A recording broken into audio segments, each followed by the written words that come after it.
Le aprecio mucho al presidente de la Cámara de Diputados, a Santiago Krill Miranda, que me tome esta llamada telefónica. Santiago, gracias por la comunicación. Buen día, ¿cómo estás? Luis, muy buenos días y muchas gracias por la invitación. Pues bien, Luis, empezando este día con mucho trabajo en la Cámara de Diputados, ya prácticamente para irme ya a San Lázaro. Oye, dime algo.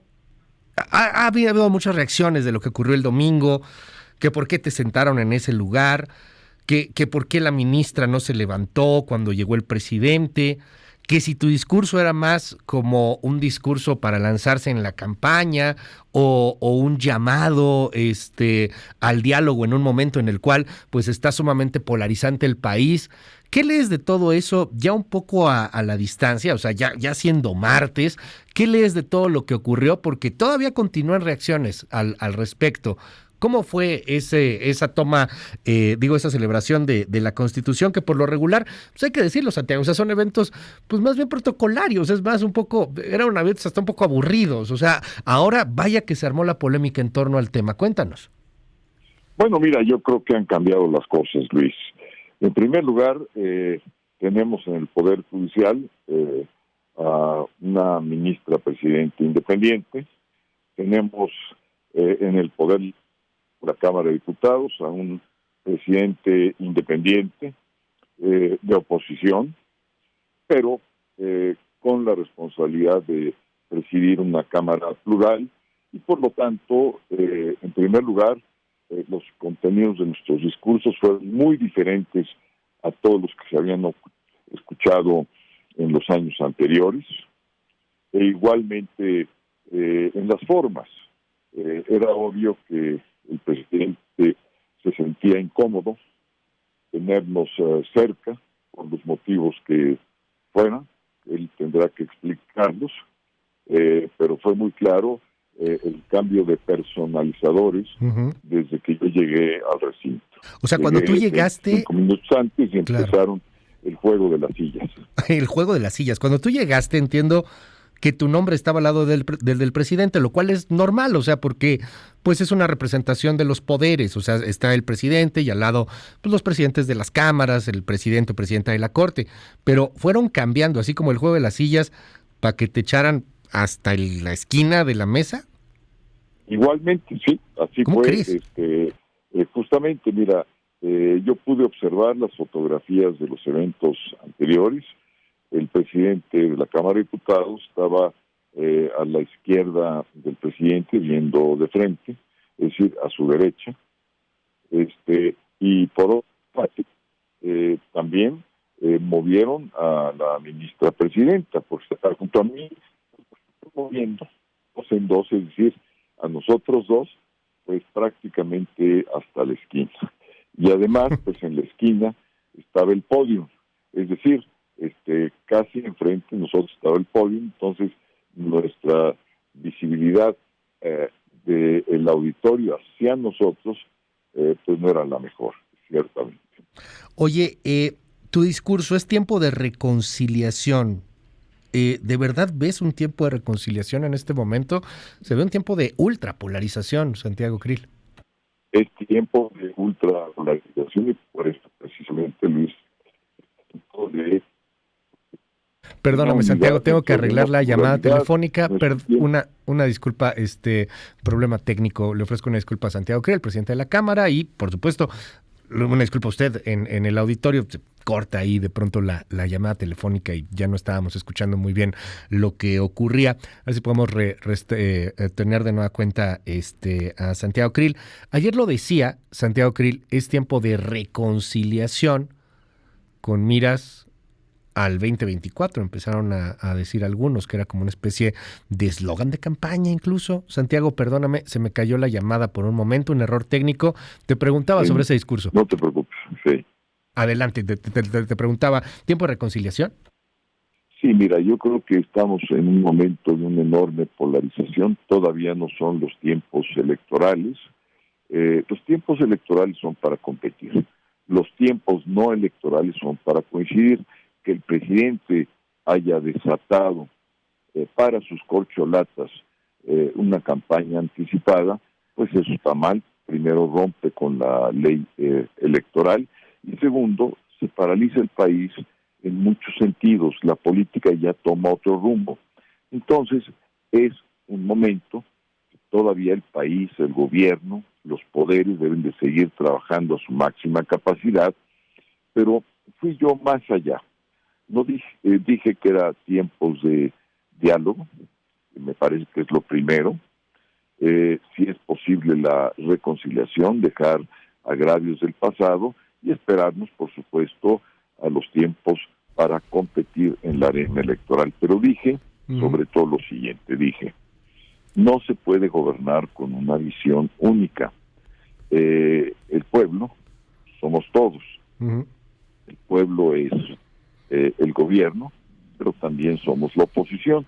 Y sobre todo, Luis, somos la oposición porque en la última elección federal, la del año 2021, fue la elección que precisamente la oposición sacó más votos que la coalición oficialista. Sacamos 23 millones de votos nosotros y ellos sacaron 21 millones de votos. Entonces, cuando el presidente dice no al diálogo con la oposición, en el fondo está diciendo no quiero dialogar con la mayoría del pueblo de México, porque constituimos mayoría quienes ganamos las elecciones en el 2021 y las ganamos porque sacamos más votos. Déjame preguntártelo así, Santiago, y luego con todo el respeto, pero ¿de verdad lo ves así? O sea, entiendo la visión legal y entiendo también tu formación de jurisconsulto, de abogado, pero pues ahorita son tiempos electorales, o sea, sé que no, legalmente no, y se está violando la ley y lo que tú quieras, pero a ver, todos los días se atacan. El secretario de Gobernación, y tú fuiste secretario de Gobernación, ayer el secretario Adán Augusto López lanza un meme burlándose del libro de Lorenzo Córdoba, y luego vemos también a tu par en la Cámara de Senadores, Alejandro Armenta, diciendo que el discurso de la ministra, que además osó no levantarse cuando llegó el presidente, es, por decir lo menos, arrogante. Y van pasando todas estas cosas, y quiero centrarme en esta pregunta.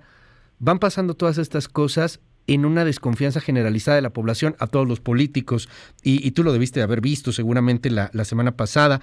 The Economist lanza su índice de democracia. Caímos 3 lugares, como está cayendo el mundo, por cierto. No es tiempo de empatía, no es tiempo de hablarle a la gente, no es tiempo de tratar de encontrar un camino para una reconciliación que va más allá de la visión legal, Santiago Krill. Mira, yo insisto, Luis, le recordé al presidente y por supuesto a todos los presentes que cuando México ha estado dividido, es cuando México ha perdido más. Todos los estuvimos divididos la mitad del territorio. ¿Por qué? Por una guerra entre liberales y conservadores. Después vino la revolución, perdimos más de 1 millón de personas, porque fueron muchas revoluciones. La revolución maderista duró escasamente 1 año, pero después se siguieron las revoluciones, la de Villa, la de Zapata, la de Carranza, entró Obregón, en fin. La revolución tardó mucho tiempo y dejó un saldo realmente gravísimo. Retrasó muchísimo el país. No, perdóname, Santiago, otra vez un error aquí en la llamada telefónica. Una disculpa al auditorio. Ya ve que luego ahí los duendes estos que adoptamos y se quedan rompiendo los cables. A ver si podemos recuperar la comunicación con Santiago Krill. ¿Cómo vio usted el discurso? Creo que por ahí ya tengo el audio de Alejandro Armenta, ¿no? También del senador Armenta, porque ayer reaccionó a lo que dijo la ministra. Perdóname, Santiago, de verdad, un problema aquí con la comunicación, nos decías. Sí, te decía, cuando el país volvió a dividir, pues, obviamente entramos en guerra, que fue la guerra de los cristeros, 250,000 muertos, y entonces cada vez que nos hemos dividido, el país se retrasa, el país pierde bienestar y pierde hasta vidas. Entonces, fíjate, la falta de diálogo en el 68 y en el produjo la masacre estudiantil. Entonces les quise yo explicar que a través de la historia, desde el abrazo de Acatempan entre Iturbide y Morelos, perdón, entre Iturbide y Guerrero, fue cuando se da, digamos, esta serie de divisiones que retrasan muchísimo al país. ¿Por qué el país está tan retrasado comparado contra otros países? Porque no tuvieron sus divisiones civiles.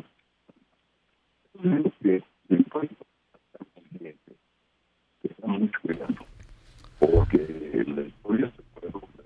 No, perdón, de verdad, qué pena, no habíamos tenido un problema así.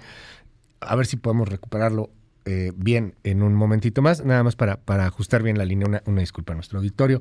¿Qué opina usted, oiga? 5571-131337, en torno a esta polarización que se está viviendo y en torno a lo que ocurrió con la ministra presidenta y el discurso y los tres poderes.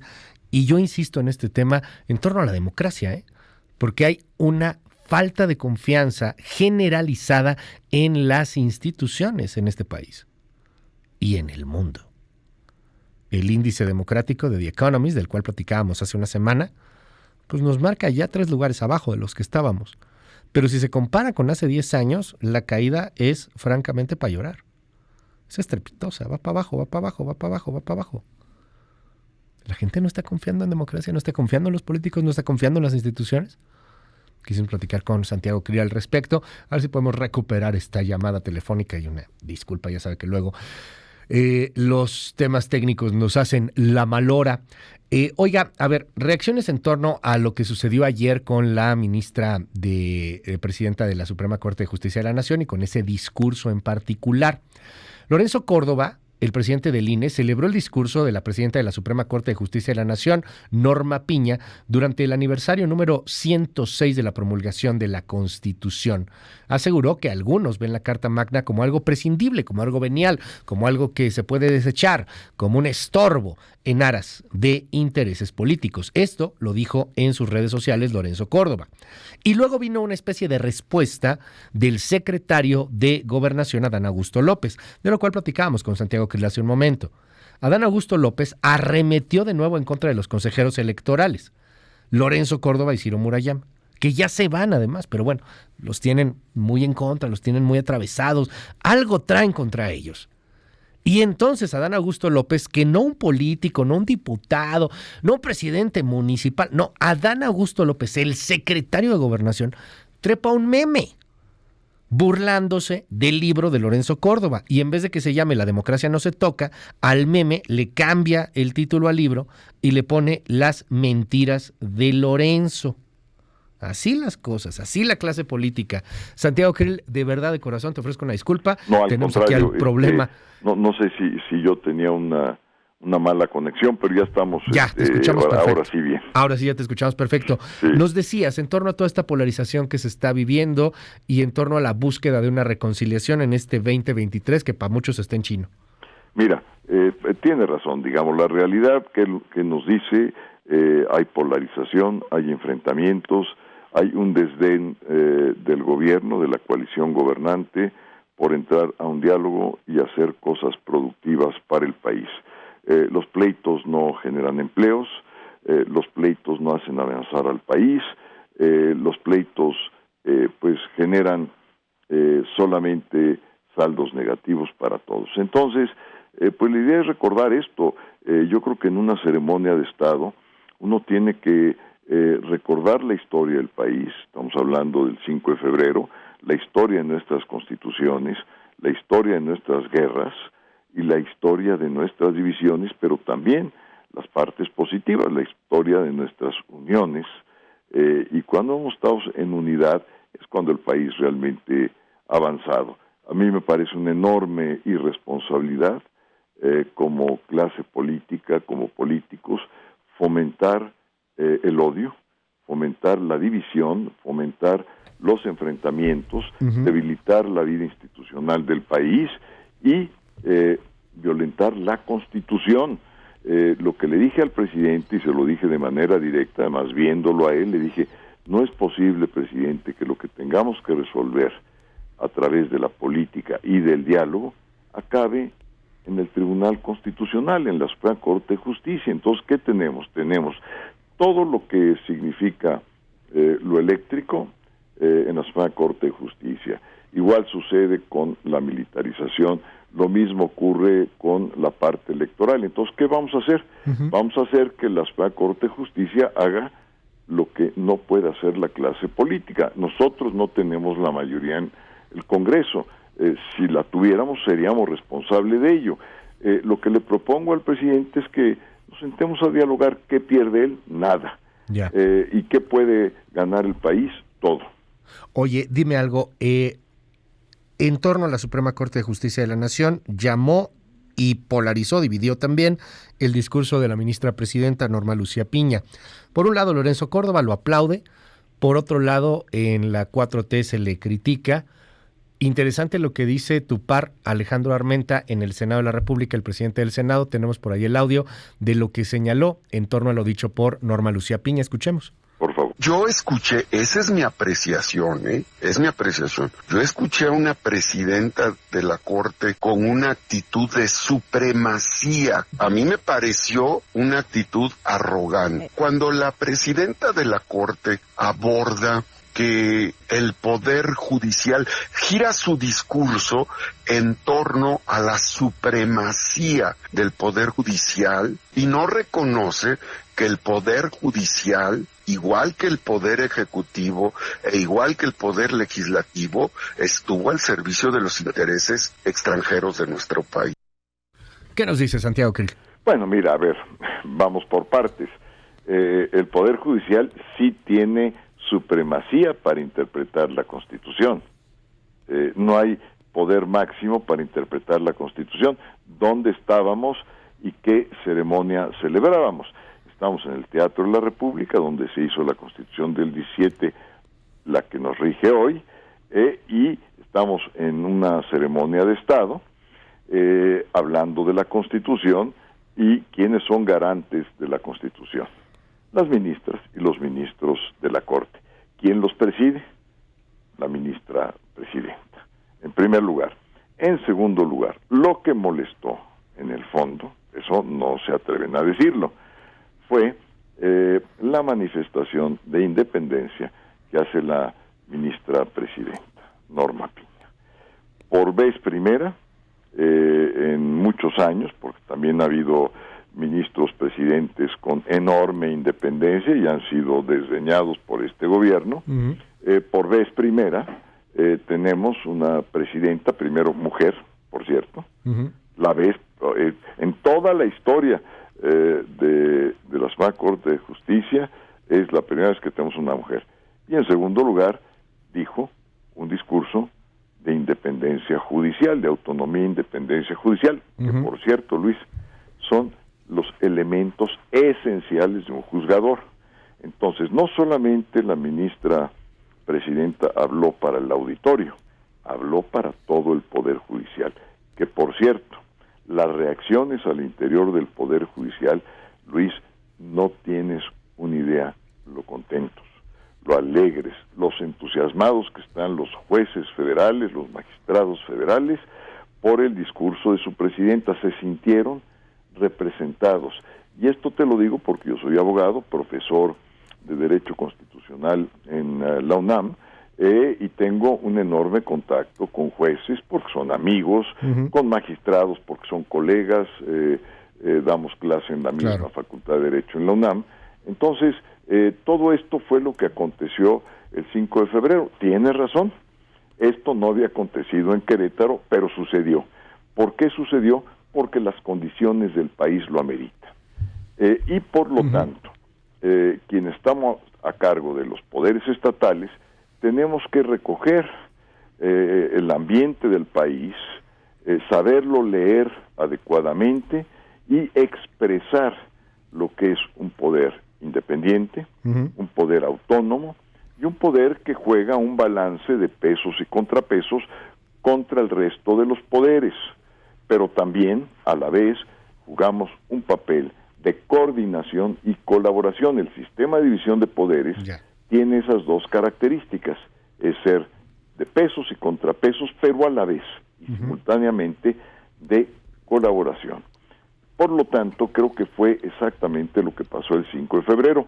Hace muchísimos años no había sucedido, ya sucedió, y además sucedió pues con el rompimiento del protocolo tradicional. A la ministra presidenta Piña y a mí como representante de la Cámara de Diputados nos esquinaron, nos mandaron, ¿verdad?, hasta una esquina, bueno. Cuando ha sucedido lo contrario en otras ceremonias. Y nosotros dimos discursos muy distintos a los tradicionales, pues que hablan de lugares comunes y que en el fondo no dicen nada o que se vuelven sumisos y son loas al presidente de la República y con un servilismo que da pena en términos de una república. No lo hicimos así y eso pues ha generado una reacción muy fuerte, claro, por parte de Morena y sus aliados. Eso fue exactamente lo que sucedió. Queremos hacerle ver al pueblo de México, o yo le quiero hacer ver al pueblo de México, que existe otro tipo de discurso, otro tipo de visión, que es una visión pluralista, porque no rompe con la pluralidad, pero sí marca un camino distinto, un camino de diálogo, un camino de reconciliación, porque hay tiempos para competir, Luis, y hay tiempos para coincidir. Así es la política. La política es una actividad para buscar los intermedios entre intereses encontrados, para conciliarlos y reconciliarlos. Así se ha construido nuestra república, así se ha construido nuestra nación, y nosotros hoy nos toca ser responsables en la construcción y en la reconstrucción de nuestro país. Vamos a seguir de cerca el tema. Gracias, Santiago Krill, por regalarnos estos minutos. Al contrario, Luis, te agradezco mucho el espacio. Muchos saludos a MBS y a todo el gran equipo. Gracias, es Santiago Krill, es el presidente de la Cámara de Diputados.